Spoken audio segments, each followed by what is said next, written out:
La question santé. Demain, ce sera le mois d'octobre et le début du mois d'octobre rose, grande opération de dépistage du cancer du sein chez les femmes. Bonjour Dr Kierzek. Bonjour Thomas.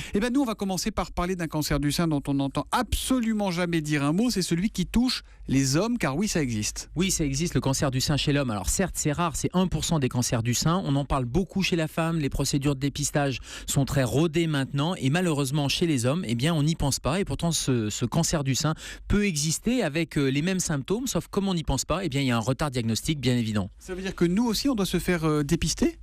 Non, alors les programmes de dépistage sont pour les femmes et les mammographies ne sont pas recommandées chez l'homme parce que ça concerne trop peu de monde. En revanche, je pense à un geste simple qui est quand vous percevez une petite boule au niveau des pectoraux, au niveau des seins, chez une femme, ça va tout de suite déclencher une consultation. Chez l'homme, on a plutôt tendance à banaliser et donc aller sous la douche de temps en temps, aller se palper un peu les pectoraux et essayer de repérer s'il n'y a pas une petite boule. Ça peut être un geste santé intéressant. Qu'est-ce que ça change chez une femme, pour le coup, de faire une mammographie régulièrement ? Alors ça permet de dépister beaucoup de cas de cancer.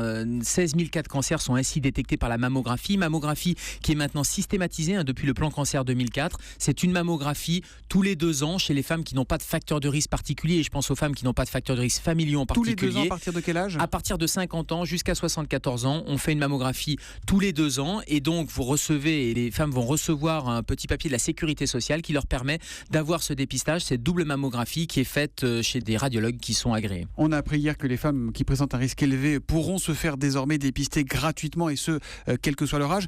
En termes de traitement, est-ce qu'on arrive aujourd'hui à guérir une majorité de cas ou pas, ou ça reste toujours un cancer très compliqué ? Non, c'est un cancer qui, quand il est pris très tôt, et c'est tout l'intérêt du dépistage, plus de 90% peuvent être soignés par des traitements qui sont de moins en moins agressifs, de moins en moins avec des séquelles, et ça c'est important, et c'est vraiment grâce au dépistage précoce, et notamment quand les tumeurs sont petites à moins de 2 cm, là il y a des espoirs thérapeutiques extrêmement importants, et on rappelle que le cancer du sein, c'est une femme sur 8 qui est concernée. La question santé d'Europe 1 appelle à la vigilance quotidienne lancée par le Dr Kierzek, qui revient demain à 7h-5. À demain Gérald. À demain Thomas.